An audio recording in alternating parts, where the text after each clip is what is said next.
Welcome to another exciting episode of the Real Estate Wealth Podcast. Today we welcome Chris Lee. Chris is the CEO and founder of CEL and Associates, a leading real estate consulting firm based here in Los Angeles. Chris has been at the forefront of real estate strategy and analysis for more than 30 years. His firm works with a range of clients from institutional investors to smaller investors to developers, helping them craft long-term strategies for success in an ever-changing market. And full disclosure, CalCap is currently one of those clients, as Chris is helping us with some long-term strategic planning. Chris, thank you for joining us today, and welcome to the Real Estate Wealth Podcast. Thank you very much for inviting me. I'm looking forward to it. Great. Is there anything you want to add to my little intro about CEL or yourself? No, you've been very kind. I just have to live up to your expectations. Oh, you will. You are a wealth of knowledge. So I appreciate you coming on the show. So Chris, you wrote a white paper, I think 2 years ago, entitled "When Will the Good Old Days Return? Never," which I love that title because it kind of reminds me of, I think, you're alluding to like what Mark Twain once said, which is history never repeats itself, but it often rhymes, right? And I think, that can be held true in the real estate industry, really, as well as anything. I think you and I spoke about, when I first met you, a book called The Fourth Turning, which kind of goes through that, right? It goes through demographics and how, over centuries, thousands of years, basically demographics really shape kind of human behavior and, political environments, financial markets, everything. And we're sort of seeing that right now, right? As we're living through a fourth turning, if you believe the book, which it seems like we are.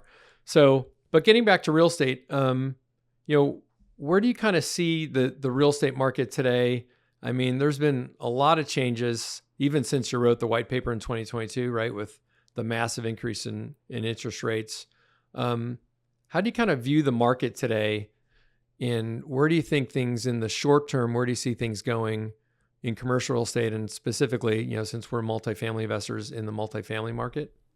Sure. And I do recommend to all your listeners, all the books by Strauss and Howe. The Fourth Turning is a great one. All of them by Generations are great ones. I haven't read the others, but Fourth Turning is tremendous. Yeah, they're great books. Look at it. The real estate's a marathon, not a sprint. And there's going to be times of challenge. There's also going to be times of opportunity. And if you step back just a little bit, we've had multiple interest rate spikes since 1981. We've had 11 recessions, since 1950. Each of those times, multifamily came out, flourished, it did very well. We've had a high inflation and we've had low inflation since 1950s, but multifamily still grew. But the difficulty is today, right now, about 44% or so of U.S. adults have only 3 months of savings, and about 27% have no savings at all. And so renting is becoming the only option for millions and millions of people because of the current challenges economically, financially, and market-wise in the country. Our national affordability index is like 93. I think the high back in 2020 was over 109, almost 110. So affordability has become a very large factor in going on here. Also, 56% of U.S. households receive some form of government benefit or some form of government assistance. 56%, which shows you that the economic structure is much more geared to a for-rent market than it's going to be for a for-sale market going forward. I mean, it's very, very clear. But when you take a look at all those factors here, it's important to remember that we have to be very cautious because in times like this, caution is absolutely the cornerstone of all of that. But I've said in my paper, we're moving to a renter-based society, absolutely moving to a renter-based society. But this year, in 24, we're going to have about 500,000 completions, which is going to put a lot of strain. That's up, 9% from 23 and about 20 or 30% probably since 22. And that's going to put some strain on some of the oversupplied markets today. But again, real estate has always been one of those ups and downs kind of places where oversupplies, undersupplies. But don't forget that in Europe, home ownership is in the 40s and the 50s. And I do believe, as I wrote in my paper, I believe we're headed for a home ownership rate probably in the low 60s, high 50s by 2030. So it's going to be a choppy 20, 24, and 25 as the interest rates, election year, all those things come forward. But all of the metrics along the way point for a very, very robust multifamily outlook. And let me just say one more thing, Ed. One of the things I've shared with you is that when you look at the basic essential elements of life, you come down to three things: food, shelter, and wellness. People have to eat. Mm-hmm. People, if they break a leg, need to get fixed, and they need a roof over their head. And what is the best, lowest common denominator of all that? Rental housing. So I really believe that economically, financially, demographically, we're in a very big shift where we're going to see a lot more renters than fewer renters going forward. We just have to muddle through this 24 and early 25 period. Yeah, it's interesting you mentioned Europe, because I was thinking, and I've recently read sort of the same things, right? In the U.S., I don't want to say we've taken housing for granted, because we haven't, but, the American dream, and I think in 2007, it peaked at 68% homeownership or something closer to 70%.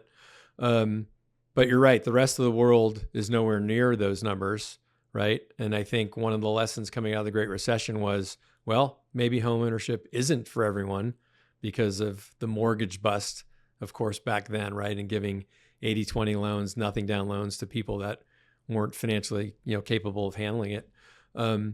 So you see us moving more towards a renter nation. I agree with you. It seems like, housing, for better or for worse, may become almost more of a luxury item, right? And I don't know if that's necessarily good from a societal standpoint, right? Because, we're seeing already the rich get richer and the poor get poorer, what we've seen at least over the last, decade. And so, that concerns me somewhat from just a societal stability standpoint. But affordability, obviously, it's a huge topic. It's one of the hottest topics in Washington today, right? Which is why we're seeing President Biden calling for things like national rent control, rent caps, that sort of stuff, which I think is the natural outflow of, people having problems affording to buy a house and being forced to rent, and then rents because of the demand. Landlords have been able to increase rents substantially. Well, there's been and if you really look at the statistics, we've built a plethora of 1 and 2 bedroom studio, 1 and 2 bedroom apartments. We have very, very few, probably 10, 12% of our stock is 3 and 4 bedroom. But when you start moving to work from home, you work with a couple that's having one child, you cannot get by in a studio 1 bedroom. It just doesn't work. So I think we're going to see a lot more changes in that way, where we're going to see some more 3 bedroom and 4 bedroom. I think you'll see the properties themselves change a lot. We'll have much more common space that people can utilize for meetings, for Zoom calls, that kind of stuff. So I just think it is changing. And I also think demographically, the younger people are also looking at other places to place their money, whether that's in the stock market or the bond market or other places. So real estate has been that. And the last thing I would say, though, is economically, we have thrived on the home building, home society marketplace, because you have to buy a refrigerator, you have to buy a vacuum cleaner, you got to buy all this stuff. But when you move into an apartment, it's much smaller, so you don't have as many couches, many beds, as many whatever. And so that's going to have a huge impact economically as we pivot a little bit about what kind of a economic structure we're going to have going longer term. But yes, there are huge implications. But I think we're moving to a renter-based society, a lot more flexibility. The work from home has really changed all that. COVID changed that as well. And so I think it just means, though, that multifamily and for rent continues to be a real shining star as we go forward. Right. And like you alluded to, we did see it, interestingly enough, during COVID, when work from home kind of became in vogue. And I think some type of work from home is here to stay, in my opinion, right? I don't see the office environment going back to sort of, 2019 ever, really, because I think employers have learned to appreciate they can cut their office footprint and their expense. And many employees, have cut their commutes substantially. and it's worked for the most part. It seems to have Well, worked just take a for most and companies. take a look at us. We're having this thing virtually. Normally, 10 years ago, we would have had to be in the same room together. And so Right. this just shows you Right. how things do change dynamically. And that's all exciting. We've changed as a society. And I think, again, the outlook is bright, but we're going to have to muddle through the rest of 24 and into the first part of 25. And it's funny because the whole work from home actually increased the need, in terms of rental housing. You're talking about studios and one bedrooms. Now, say you have roommates that were sharing an apartment, and all of a sudden one of them is like, well, my boss is going to let me work from home now. We need a third bedroom, right? Or what have you. So we've seen that increase as well, which has been interesting from just an increasing demand, not only from, the affordability renter sort of nation that we're seeing, but now jobs being forced into the home. Well, has right, and that required additional space. And that brings up a whole nother point, because I looked at a number of statistics about things that what happens in a home. 70% of decisions you make in life occur in a home. Whether buy a car, get married, have a child, get a divorce, whatever, transfer, those all happen. Typically, 70% of those happen in a home. But in a renter-based society, that means that the unit is no longer a unit, it's a home. It means that people are going to want to expect more home-like amenities, home-like features, things of that nature. And I think that's going to really alter both the design and the amenities and the features and the services that products will have in multifamily over the next several years. Yeah, and I want to get into that a little more down the road, but let's take a step back and kind of back to your white paper and looking at the history of commercial real estate and the evolution of things. One thing you mentioned was, back in the 1950s, 60s, it was more of a localized regional business, right? And then through those decades, the model sort of transformed into more institutionalized, which we see today, and what you say, a capital-driven model. Would you mind kind of expounding on how that evolved and what you mean by that? Sure. I mean, in the past, we always had the local regional developer who knew everybody, knew the school board, their kids went to school there. They were building great communities. It was a sense of a community contribution. But now the way the capital markets have changed so dramatically is that the capital might be in Korea or in Germany or in New York City, and they're building an apartment in Los Angeles or in Dallas, and they don't have the same connectivity to it. So what ends up happening is that the apartment community becomes less of that home and much more about yield, return. How much am I getting? What's my money earning today? And that's going to have a very, very big impact, on the way we look at things. So that is a concern that I have here. But when you look at just generally, transactional volumes are off 50, 60%, 70% in some markets, Yes. this year. Mm-hmm. The credit markets have tightened up. Light tech has taken a much more higher profile in terms of the affordable products that are out there today. But multifamily still has Freddie, Fannie, and HUD financing. But as you go forward here, the capital markets have become more of a determiner of outcomes, and I don't think that's really as healthy. One bit of information as an example, in Los Angeles, 70% of the buildings in downtown Los Angeles are owned by people who don't even live in Los Angeles. Pension funds, insurance companies, investors from Abu Dhabi or whatever. They have no idea what's going on, how many homeless, what's the education, how the schools are performing. They don't care. It's much more what is my return, yield, occupancy, and I think that's what's missing. And I think also that creates an opportunity for real estate to not forget its roots, making a difference in the communities in which they flourish, creating products that people want to be in, whether that's an apartment building or an office building or a shopping center, is creating places that add to the value of the community. I think that makes our communities healthier, and I think that's the best outcome. But right now we're moving much more capital centric. And I think that's going to be debate really over the next several years, because as you said earlier in your comments, if capital becomes that kind of concern, then what ends up happening, it becomes a control factor. So if you want capital, you're going to have to do rent control. If you want capital, you have no evictions. If you want capital, you have to do this. You have to have 20% inclusionary zoning if you want capital. So suddenly capital becomes the outcome of a product rather than necessarily the outcome being what's best for the community in creating those homes and environments that people want to be in. Yeah, no, that's exactly right. And, we're starting to see that already, right? With Fannie and Freddie, during COVID, they were starting to impose some additional regulations that other forms of capital, if you had a bank loan, you didn't have to do. Like adding, an additional 30 days to the eviction process during COVID, which lo and behold, we're way past that. And guess what? It never went away, right? So as typical of government regulations, once they get their teeth in, they usually stay. And that concerns me too, right? Because we're users of government debt, vis-a-vis the agencies.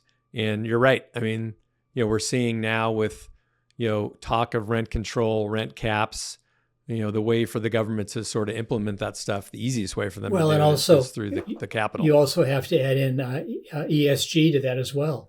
All of the environmental issues that you have to have in your buildings now, all those different things become apparent.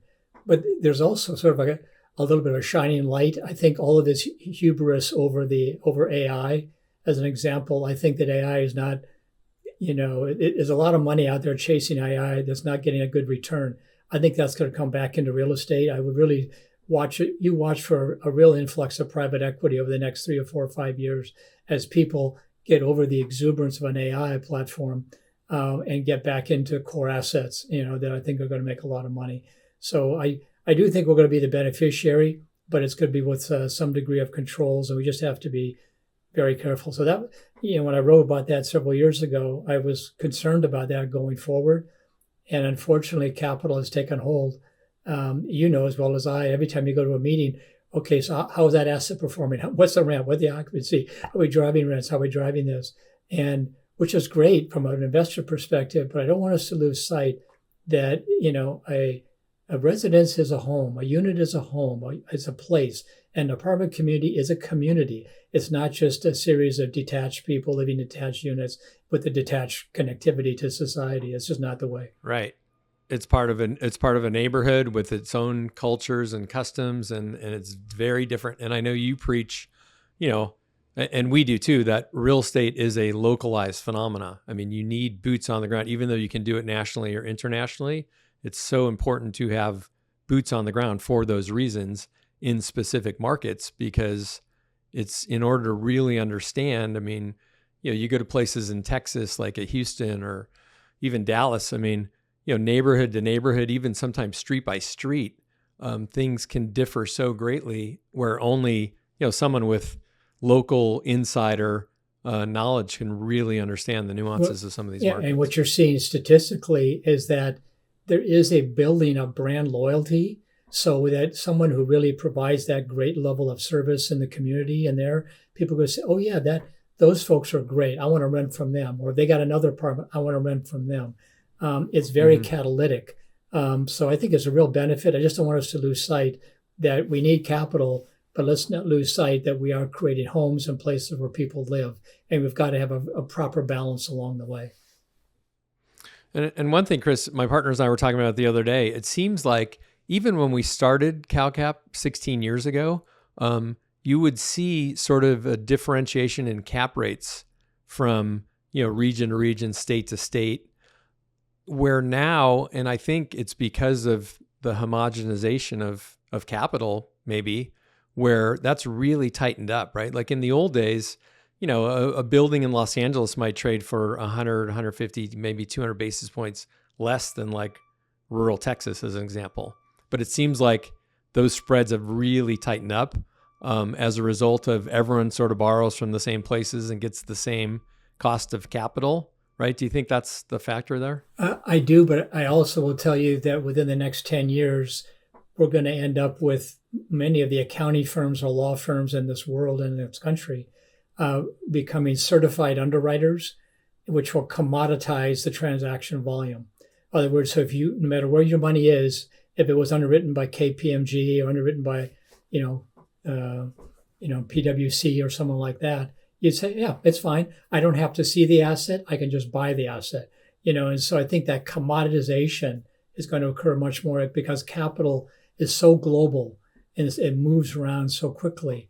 So I think as those things begin to happen, that's why I just keep saying it's what you are building. It's the environment you're building is so critical to differentiating yourself from others, because residents know they have choices and they will make those choices based upon the offerings that are out there. So a little more personalization will be a heck of a lot better result.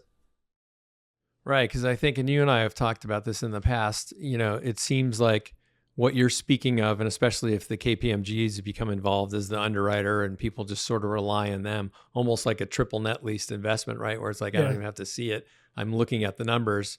That's great from an investor centric standpoint, but everything's moving more investor centric and less resident centric. Correct. Right? Correct. Would you agree with that? Yeah, absolutely. Where the experience of so do you think, I guess from a competitive standpoint, having said that, the guy with the boots on the ground, the localized knowledge market who's more customer centric to the resident, can sort of win out in some of these situations? Absolutely. I have several examples of clients we've worked with, other companies who have created value, and then they have a waiting list.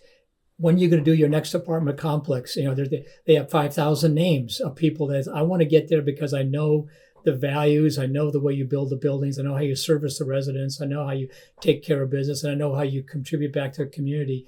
Those are things that we believe in. And so I think it can just create a whole bunch of opportunity, but you have to have those boots on the ground. You cannot just fly in at 30,000 feet and assume you know everything about everybody and then make a decision and everything could work just fine. It's funny. I was looking at some of the quarterly earnings for the big REITs, the big multifamily REITs, and they kind of complain because they get valued at a higher cap rate than the market would be, right? Yep. If the assets were individually priced, let's say today's market is, call it 5.5 cap, maybe nationally, and some of these REITs are being priced as if it's a 6.5 cap market. And where do you think that discount is? I mean, do you think that's part of what we're speaking about, where it's this institutional blanketed, focus on investor returns, but yet there's still some differentiation, on a cap rate level where they're being valued sort of slightly, worse off than if it was individual? The answer is yes, but I'll give you another answer to it as well. There is a huge CYA issue within the capital markets. Nobody wants to quote say, you overpaid for that. You paid that kind of a cap rate for that. Everyone is covering their rear ends. And so they don't want to get up in front of an investment committee and say, well, gee, why did you do that when everybody else was doing this? Everyone's got this sort of CYA mentality, and they don't want to overstep their bounds. So it's much better to be, overly conservative or state the worst case, because you can never get in trouble. And so we have that going on here today. But I mean, come on, at the end of the day, an apartment building that's got resident demand in a community where people need to live and work, it's going to work. We're not having, it's just not going to be 300 million people living in a tent, so it's just, we're going to do just fine. Right. Interesting. So let's shift and talk about that a little bit. So what kind of, I know you work a lot with developers, some of the larger developers in the country, actually. What are you seeing in terms of planning new properties, along the lines of features and sort of amenities? I mean, it seems like what we've seen, at least over the last decade, I've been seeing is, new apartment buildings are becoming more like hotels almost from an amenity standpoint, right? Yes. Are you seeing that continue to evolve? I mean, where do you think we're going from, if in fact this renter nation, which I agree with you, is happening and more people with more money are now renters, they're also sort of demanding different amenities, maybe health and wellness related. You and I've talked about that. Where are you seeing some of the amenities and what are developers focusing on there? The one thing the developers have to focus on is creating that differentiating story between your product, and everybody else in the marketplace. And so that is both it's a programmatic and a physical separation. the physical parts, whether that's bike storage or movie rooms or fitness centers or co-working spaces or whatever those things might be, dog washing areas, dog parks, all that. All of that is very much physically oriented. So you have to have those different amenities that are competitive in the marketplace. But the real differentiator is the programmatic elements. Programmatic meaning that, you have cooking class or you have events, barbecues, or you have other events that happen at the community, which creates, again, that sense of community. As you know, the company called Built, B-I-L-T, who has started, they just raised over $1 billion some dollars. They're doing setting up a reward system. So every time you stay in a unit, you get credit for, like earn points, reward points, like an airline or whatever. And so those points become how well you use the services and amenities, whether that's from box reception, box storage, from bike storage. And again, as I said earlier, all that's happening, but those are programmatic. But then there's a third thing that's happening right now that I'm seeing developers do. We've got some that are doing it more aggressively than others. And maybe you want to talk about this later, but is the whole thing of AI. Because that is, if I have the programmatic elements, I have the physical elements, but how am I changing my operational platform, from leasing to management to maintenance, and how am I using AI to accomplish that? So those are the three sort of stools, legs of the stool coming together. Yep. And you can't just do one versus the other. And for sure, you cannot commoditize your services or products for residents, because they know they have choices, and they're going to go to the places that they feel best accommodates their needs. Which also goes back to your point, Ed, is that without boots on the ground, you wouldn't know what those needs are, right? You wouldn't know what those. It's not the same in Dallas as it is in Boston, or not the same in Boston as it is in Fort Worth. In Fort Lauderdale, so they're very different, and that's why that boots on the ground philosophy works really, really well. But isn't there also? It creates. Having some of these amenities also create additional revenue streams, right? Absolutely. For the property owners, and a way not only to better engage the resident, which is kind of the whole goal here, right? To really understand what they want and need better than your competition, but also there's ways to sort of monetize. Yeah. You see that insurance and other things that are there, but one of the things that we preach a lot and work with our clients on is how do we monetize the resident. And that comes from all those things. It could be cable, it could be insurance, it could be services, it could be different amenities, it could be rewards programs, it could be you want a garage, you want a carport, you want a surface parking, you want this, you want that. And there's a lot of optionality around, but everything you do in your computer has optionality. No matter what store you go to, there's optionality. And so if we offer more optionality, that's how we can monetize those kinds of activities in a grander way. And don't forget that if we can build a great resident loyalty, that also can be monetized by having another referral network that comes in. Oh yeah, you got to stay here. You got to come live in this place. These guys are great. That kind of a feeling is going to be needed. And so I think it's those three legs of the stool coming together. I think makes a real good output.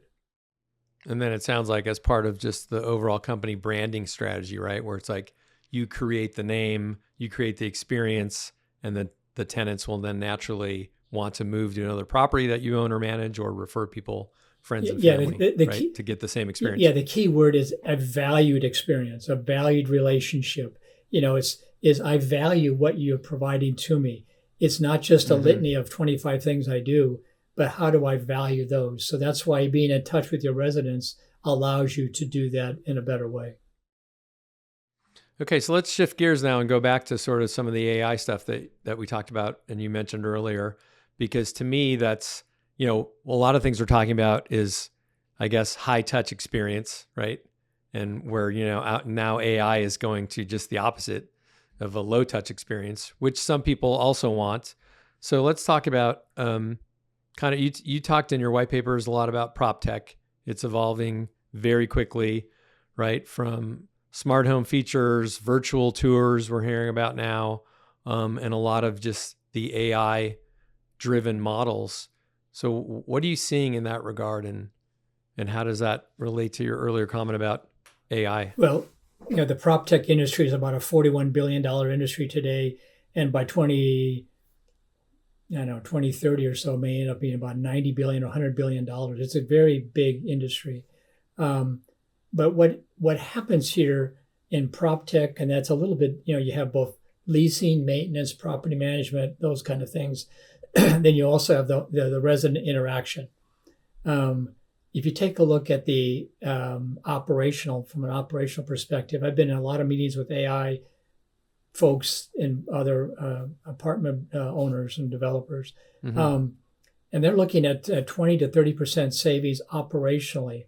But what it does is it doesn't take away from the service side of it in connectivity with the resident. It makes the resident's life easier. If I need to communicate something, they're so used to working with their phone and so used to working online that having to walk down to the office and fill out a form, it can be done so instantly in that regard. So it's how you connect with those residents. If it's raining, if it's snowing, if it's hot, if they're not there, they want this, they want that, So that helps. And the same with maintenance. When is the last time we changed the filters? When's the last time the chillers were inspected? When's the last time this happened? Have we looked at all the stoves and the ovens and that? Whatever those components are, it provides you with an automated checklist, which doesn't mean that you have to have someone manually trying to remember all these things. So there's an operational component, which I think would be very valuable. And then there's the programmatic side of it, which I think is rewarding that. But you're going to see, as I said earlier, you're going to see sales assisted by AI and technology and PropTech. We don't even have to go see it. You're going to have all those predictive analytics, which really is a big part of AI, is being able to predict how people behave in the future, and, going forward here. But also what it does is allows each resident to customize or personalize the solutions that best work for them. And that's going to be very, very helpful. But it's still in its infancy. I've seen a lot of initiatives, but the first tranche of paybacks, it looks like by 20 or 30% savings from an operational perspective. But it's still early. I think that, we went through this wave a long time ago as well, trying to put, rooftop, solar panels and everything else. And again, these things are just sometimes in initial euphoria, but when the adults finally arrive in the room, we'll figure this all out. But we're several years away from that. But it's going to be here, and it's be here. Think about again those residents you have. They use, like all of us, they use your cell phones, their laptops, their iPads. They communicate electronically. They want certain things to work very well electronically, and so do you as an owner-operator. So that's why I think it's a good blending. We're not substituting personal interaction for computer interaction. We've got to have a good balance there. Right. So you see it not really substituting, but sort of enhancing their experience, because now it's like, oh, guess what? They can text me on my phone, or I can go on this app on my phone and put in a work order request instead of schlepping down to the office or talking to the maintenance guy or what have you, since everyone lives and dies on their phones anyway. Yeah. What if you? So yeah, that makes more more sense. What if sense. someone falls down in their apartment and they need to call the front? I need help. What are they going to do? Go fill out a form online? I mean, it's just it's just not going to work. So I do think there's a good balance here, and we just have to. But do you think from the operational efficiency side of it, the 20 to 30% savings that people are saying they'll realize? Yes. And I think AI is going to be a big component for sure. I don't think it's a fad. I think it's here to stay, and I think it's moving quicker than a lot of us believe. But do you think that's going to, from a staffing, I guess, standpoint, does it impact?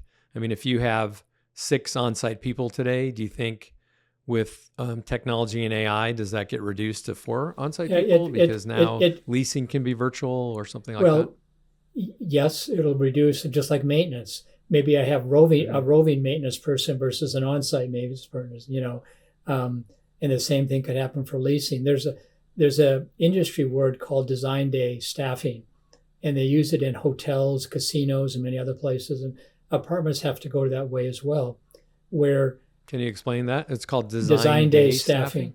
So which means that when is the peak time that people are requesting or in need of service and connectivity? probably between 7 in the morning and 9 in the morning, and probably between 4 or 5 in the afternoon and 7 o'clock at night. That's when everybody's coming to work, going to work, in and out. That's when they see everything. That's when they want to talk. When they're at work all day, they're not going to focus on that. But many times, apartment communities say, "Okay, we're open from 9 to 5." Wait a minute, I'm not even here. So we don't have that. Where hotels, casinos have done it very differently. So I would be suggesting far more how we shift things around, or maybe during the day. That's going to be a lot more. AI and connectivity, because your people are working and not in their units necessarily. Those who are outside the units, who want connectivity, want to have it in the afternoon or evening when they get back, or in early mornings before they leave. So I think extended hours, maybe the hours on 2 or 3 days a week should be, office hours could be till 9 o'clock at night. If I need that connectivity. So it's understanding who your residents are and how they're responding to that. But there is a balance. I think that's where the savings might be. The other thing, though, is that while we save that, then we end up having to hire 2 or 3 people in AI to work the model. So we lose it over here, we gain over there. But I think that's why I never want to. While the savings is a nice thing to talk about, I really want to go back again and focus. We're doing this to provide a greater value to the resident. And if we can do that in a good way, that makes a lot of sense, because they'll stay longer and they'll pay more. And that's what's most important. Yeah, it's funny that you mentioned that design day staffing. I've not heard that term, but I think it also, from an employer standpoint, can make a lot of sense, because a lot of people want flexible working hours today. And I think kind of like traditional office space, traditional 9 to 5 has gotten very blurry because of things like Zoom calls and, being able to get a text on your phone at midnight and et cetera, et cetera. So that's very interesting to me, and you might have people where, like, a stay-at-home mom wants to get a job, and, like, all of a sudden, lo and behold, hey, she can work hours now, that she couldn't work before, with this flexibility, which could be sort of a win-win, right, for both sides. Yeah. I mean, if you look even at theme parks, they use design day, and then what they do is people come in through the main gate, and then they go left or right, and they follow the pattern. So why have 10 people selling ice creams at the front gate in the morning? It should move around where the people are, so the ice creams are being sold at the front gate in the afternoon when they're leaving, right? So it's how you move people around to allow you the maximum service to the resident or the customer. And the same. I'm sorry to interrupt. And even, traditional factories, I was reading recently, I can't remember where it was, somewhere back in the Midwest, a traditional factory was advertising for employers, and, it's getting harder and harder to find those types of employees for various reasons.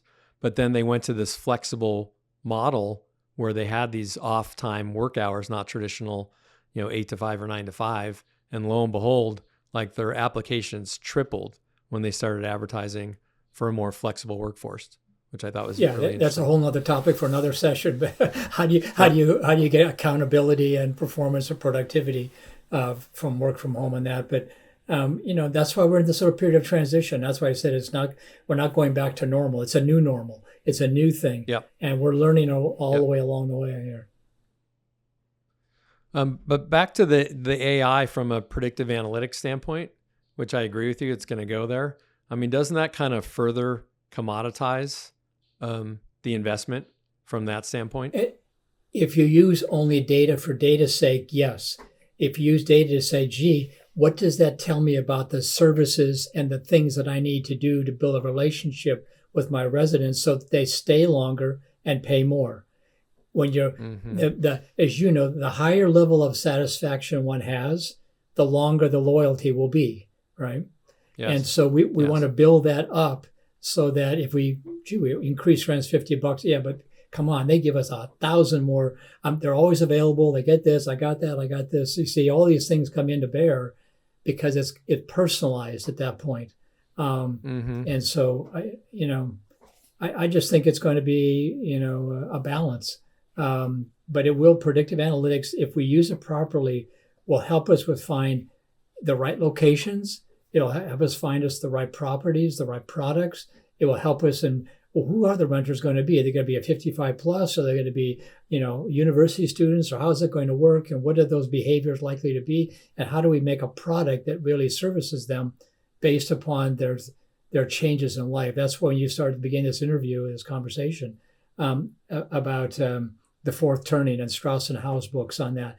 And it's really about how people go through generational change. As you get older, you do different things. And that's the same thing in life. Right. Therefore, in your community, in your apartment, you're going to do different things. You may, when you're 20 years old, go out to dinner every night. When you're 40 years old, you may cook 3 or 4 nights a week at home. Just life changes. And so that's why the products and services have to change as well.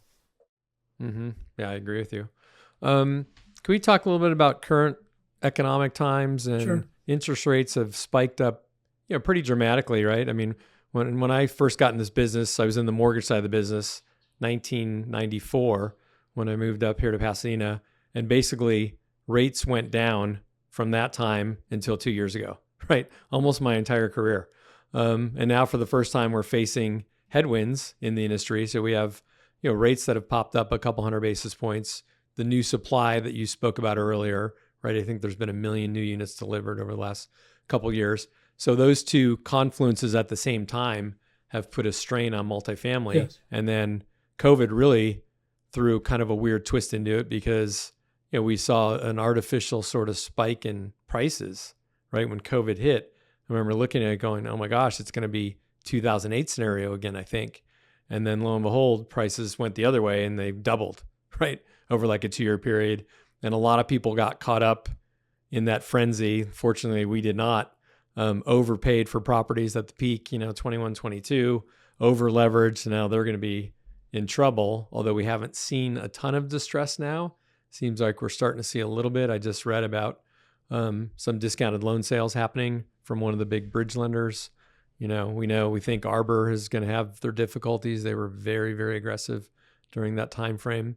So let's talk a little bit about maybe some incoming potential distress, what we saw with rates spiking up. I think a lot of people were caught flat-footed. And now, do we see them? Because everyone was banking on, well, rates will come back down. The Fed will lower 5 times in 2024, right? And we haven't seen any of that. And I've always been in the camp that it's going to stay longer or higher for longer, which has kind of proven to be the case so far. And I still think that's going to be the case because I think, the government only has one choice, which is to keep inflation high to inflate us out of the debt problem. So kind of what are your thoughts around interest rates spiking up, where we are in inflationary times and what you think the future looks like in that regard? Can you predict that based on the past? A couple things. I think the Fed is trying to avoid becoming political this year by having 2 or 3 rate reductions right leading into the election. So we may get one in September, but I don't know if we're going to have any until after that. I do think the outlook is still, I think will go down. I think we'll have another 4, 5, or 6 interest rate reductions over the next 18 months or so. Is that your belief? Yeah. Once we get through the election, you think there'll be a series of reductions? Absolutely. But it won't be as quick as, like you said, it's going to be a gradual. It's not going to be, a spike on that. The real concern is not for those who borrowed at 60% LTVs. It's for those who borrowed on variable rate notes. Those are the ones that are struggling today because all those conditions you said. And so that's both a challenge for a lot of those people, but it also creates opportunities for those who want to step in and have good capital, a good balance sheet, or they have access to debt at appropriate pricing. But that variable rate stuff is what's going to kill. And we've got over 1.5 trillion, whatever the number is, loans maturing over the next 2 or 3 years, 4 years. And there's just a lot of angst. Most of that's going to be in multifamily and office. So, again, if you over-levered and you borrowed because it was cheap and you went up to 70, 80% LTVs, you're going to have some pain. But if you are consistent and you're good, you want to be around for a long time like you guys have been forever, you're prudent. You don't overextend. You do the right thing, and you stay the course, and it pays off every single time. Yeah, I mean, I think getting back to things never quite the same, but always rhyme. I think one of the rhymes is over leveraging has always been a rhyme in any down market. Anyone who over leverage pays the price. Yeah. I think the one thing that it's funny because all the meetings I go to, while people talk about that issue of interest rates and stuff, what I think their biggest concern is, I hear more than anything else, is this regulatory insight. That's why people are looking at California and saying, do I really want to be in California? Do I really want to be here? Where should I be?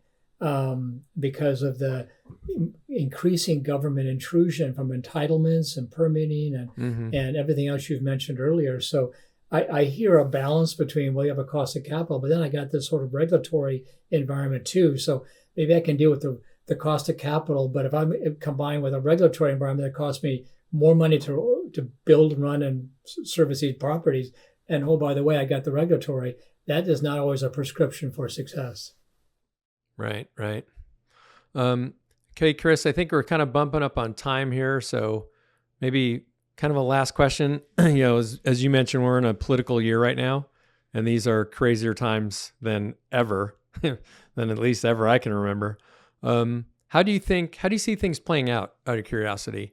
If you had a crystal ball, right, whether it's a Trump presidency or a Kamala Harris presidency, we know long-term demographically multifamily because of supply demand and more people, becoming renters. We think, the outlook is super, super strong, right, for the foreseeable future, I think, in any rental housing.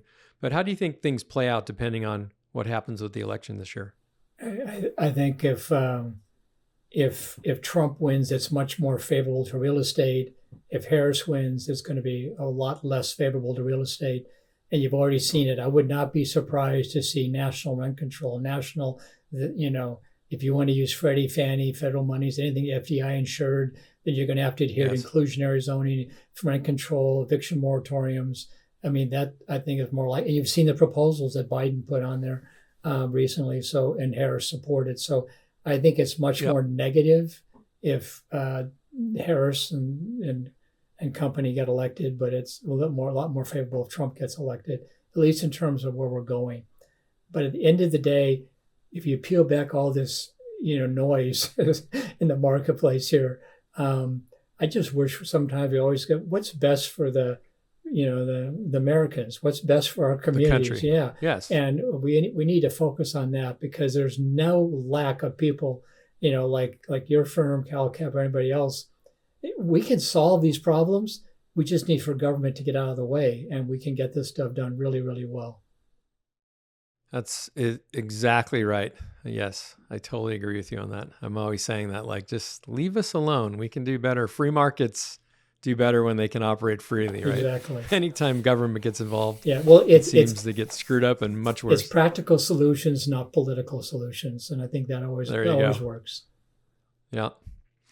Well, thanks, Chris. Any parting thoughts before we leave that you want to close out with? I think we've had a great discussion today. I think, real estate is a fascinating topic. You and I could talk about this stuff forever and ever. I agree with you. Housing is a great place to be from an investment standpoint. The country is shifting and changing. We think housing will probably be more of a luxury item going forward, and more people will choose to rent. Some people will have to rent. And I think rental housing will accommodate and get better and better in that regard. And, as we see, like you mentioned, as we see technology and commoditization and PropTech and AI, it really still at the end of the day comes down to what is the experience that the resident is receiving, right? And those who provide the best experience are going to win.